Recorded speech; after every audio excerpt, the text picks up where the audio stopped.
তা আমাদের মহাসচিব মির্জা ফখরুল ইসলাম আলমগীর তিনি একটা নিরপেক্ষ নির্বাচনের কথা বলেছেন। নির্বাচন এবং সেই নির্বাচনটা নিরপেক্ষ নির্বাচন এই দাবি করেছে। এই দাবি করাটা তো খুবই যৌক্তিক। দেশের মানুষ, সাধারণ মানুষ যার জন্য আন্দোলন করেছে, যার জন্য সংগ্রাম করেছে, লড়াই করেছে, তো সরকারে যারা আছেন এদের শোনার মন মানসিকতা থাকতে হবে। এই কথাগুলো ওনাদেরকে শুনতে হবে। এই কথাগুলো যদি না শুনেন, উপলব্ধি যদি না করেন, এবং বরং যদি বিএনপির মহাসচিব সম্পর্কে একটা কাউন্টার তৈরি হয়, এটা কিন্তু ঠিক হবে না। এটা জাতির জন্য আরেকটা ক্রান্তিকাল হয়ে যেতে পারে। কারণ পলাতক ফ্যাসিবাদ, এই বিতর্ক পলাতক ফ্যাসিবাদের জন্য একটা সুযোগ তৈরি হতে পারে না, এই সুযোগ দেওয়া যাবে না।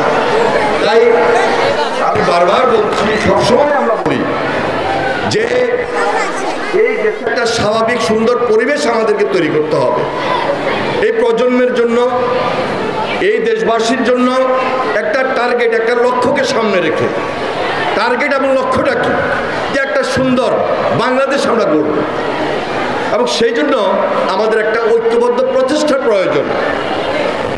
তাহলে যিনি সরকারে আছেন আর সরকারের বাইরে আমরা যারা আছি, সবার মধ্যে নির্বাচনটাকে নিয়ে একটা ঐক্যমতে বসতে হবে, যেটা দীর্ঘদিনের বিভাগ।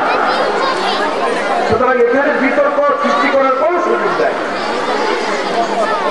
পলাতক ফ্যাসিবাদ দুর্নীতি করেছে, লুটপাট করেছে, গুম করেছে, খুন করেছে, হত্যা করেছে, অত্যাচার করেছে, নির্যাতন করেছে, তাদেরকে সুযোগ তৈরি করে দিব।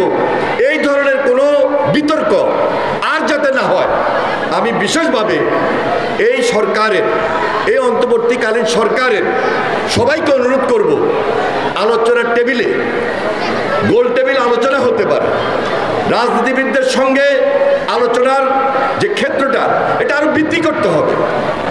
এই সুযোগটা কিন্তু আপনাদেরকে তৈরি করে দিতে হবে। সুতরাং আমি আর এই ব্যাপারে বেশি কথা বলতে চাই না। আমরা প্রত্যাশা করি, প্রত্যাশার জায়গা থেকে সেই একই কথা আলোচনার টেবিলে আপনারা ডাকবেন, সকল রাজনৈতিক দল নিয়ে বসে এটার সমাধান খুবই জরুরি।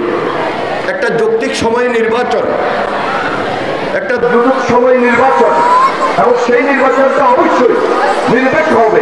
এটাই আমাদের প্রত্যাশা, এটাই আমাদের টার্গেট।